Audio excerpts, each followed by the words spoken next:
Today, I want to step back from any single market and look at healthcare transformation from a wider angle. Because I have worked in two very different parts of the world, the United States and the Gulf region. And for anyone less familiar with the region, when I say the Gulf, I mean Saudi Arabia, the United Arab Emirates, Qatar, and their neighbors, where healthcare systems are being built at a pace the West has never attempted. What struck me most is not how differently the medicine is practiced. The clinical care is remarkably similar. What is different is the starting point. The United States is trying to transform a vast, mature, deeply established system, while the Gulf, in many cases, they are building newer systems much more quickly and in some areas designing from a far cleaner slate. One is retrofitting, the other is in many places rebuilding. And that single difference changes almost everything about what is possible. Welcome to HealtheNomics podcast. Here we explore the forces shaping healthcare today and tomorrow. And I'm Dr. Ayoub Ashraf, a healthcare strategist and consultant. So, in this episode, I want to do three things. First, describe the American challenge, which is the difficulty of changing something so large and so entrenched. Second, describe the Gulf opportunity and its own very real constraints. And third, look at what each can genuinely learn from the other. So, what is the weight of a mature system? The American healthcare system is one of the most advanced in the world. It is also one of the hardest to change. And those two facts are connected because the system is enormous and every part of it is built around the existing way of doing things. Decades of fee for service payment, employer based insurance, a complex web of federal and state regulations, and powerful established institutions. Each of these made sense at some point. Together, they create enormous inertia. And I want to be precise about what inertia actually means here. Because it is not laziness and it is not resistance to good ideas. It means that every inefficiency in the system is somebody's job. Every excess cost is somebody's revenue. Every workflow that looks irrational from the outside is one that somebody built for a reason that made sense at that time. So when America tries to move towards value-based care or population health, it is not starting fresh. It is trying to rewire a system while that system is fully running 24 hours a day, caring for millions of people. That is extraordinarily difficult task. You cannot pause it and you cannot rebuild it from the scratch. You can only transform it gradually, piece by piece, against the weight of everything already in place. I will give you the example. It is like being asked to replace the engine of an aircraft while it is in flight with passengers on board and without anyone noticing. This is why American reforms so often feel slow. It is not a lack of intelligence or intent. I have worked with some of the most capable healthcare leaders anywhere, and they are working inside this constraint. It is the physics of changing something this large while it is still in motion. And there is a second weight. which is less visible but just as heavy. A mature system does not only carry its own infrastructure, it is also carries what people have come to expect from it. Americans expect to choose their own physician, they expect access to the newest technology, and they expect the specialist without a long wait. Those expectations were built over decades and they are now part of the structure just as much as the buildings are. So, a reform that is economically sensible can still be politically impossible because it asks people to give up something they have quietly come to consider as their right. This is the part that outside observers consistently underestimate about American healthcare. The obstacle is not that nobody knows what to do. The obstacle is that almost every good answer requires somebody to accept less of something they already have.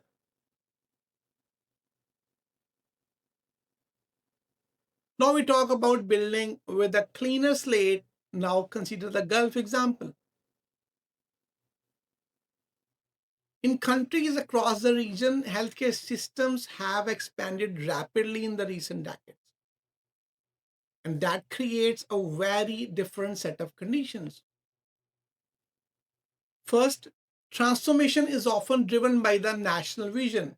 Governments set ambitious, coordinated, long term strategies for the entire health sector.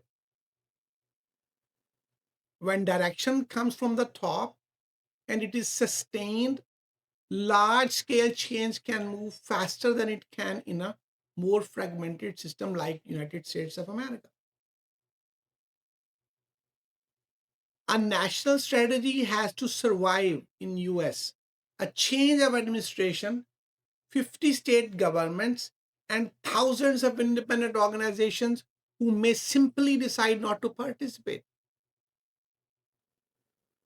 In parts of the Gulf, a decision made at the national level is a decision that actually happens.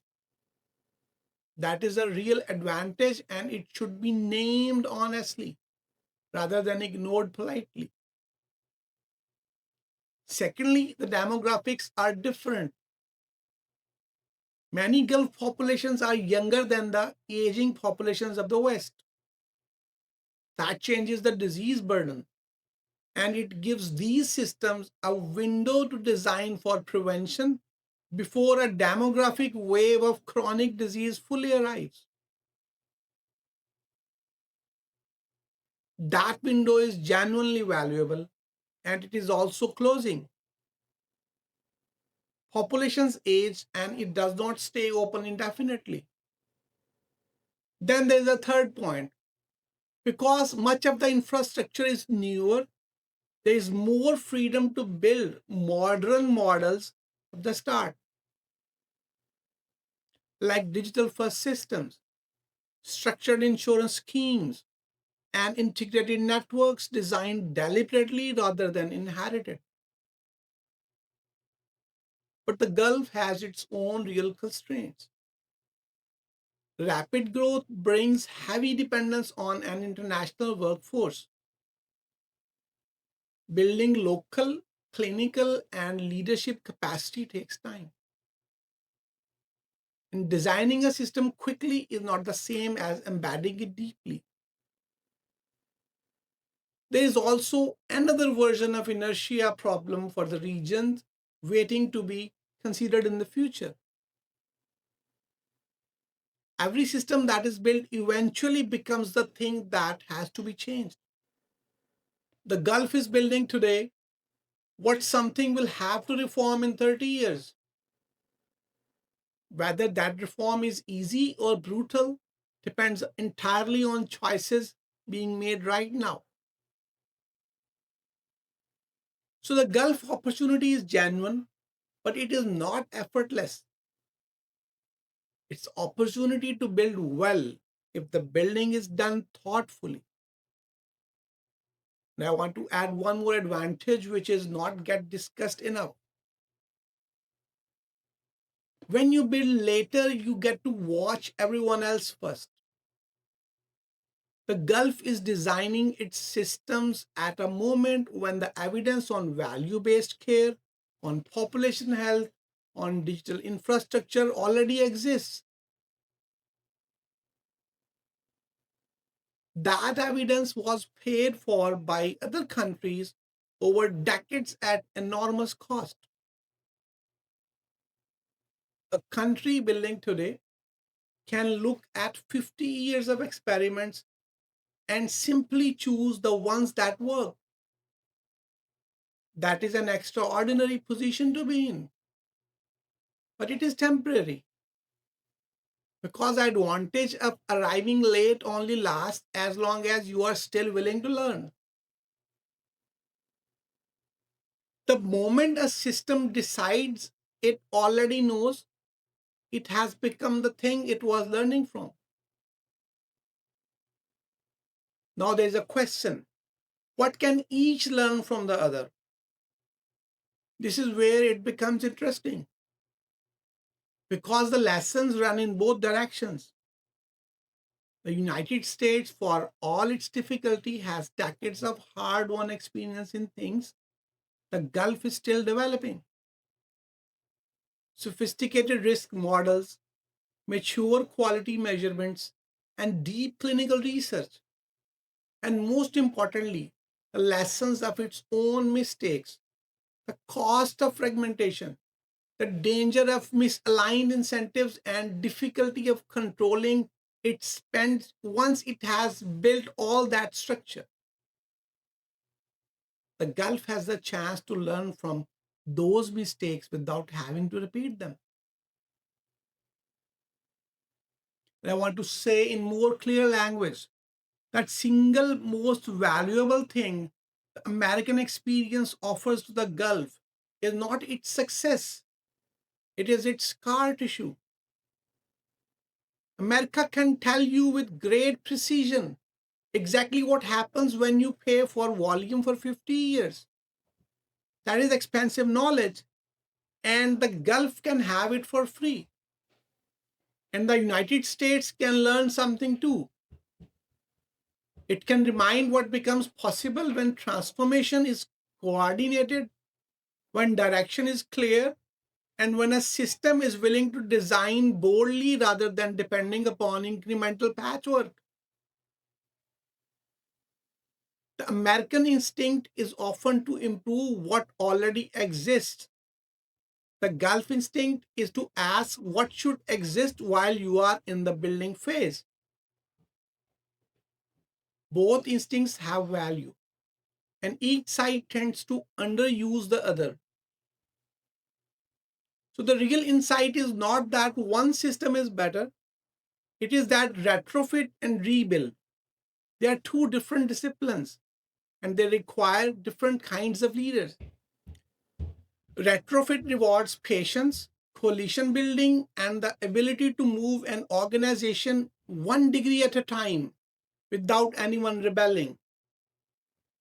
Rebuild rewards vision, decisiveness, and the willingness to make choices that will be judged for decades.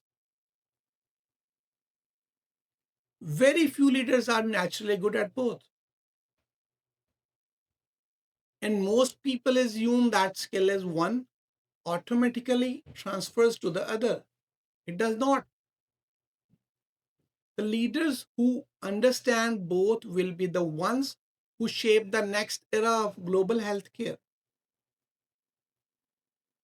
So, when we talk about healthcare transformation, we should be honest about one thing: the challenge is not the same everywhere. In a mature system, transformation means changing something vast while it runs. In a newer system, it means building something well before the pattern hardens. Different starting points, different disciplines, and different definitions of what progress even looks like. I have the privilege of seeing both, and what I have come to believe is that future of healthcare will not be written by one region alone. It will be written by the people who can move between them, who understand the weight of the old and promise of the new. This has been HealtheNomics. I am Dr. Ayoub Ashraf. If this was useful, follow the channel and I will see you in the next episode. Thank you so much.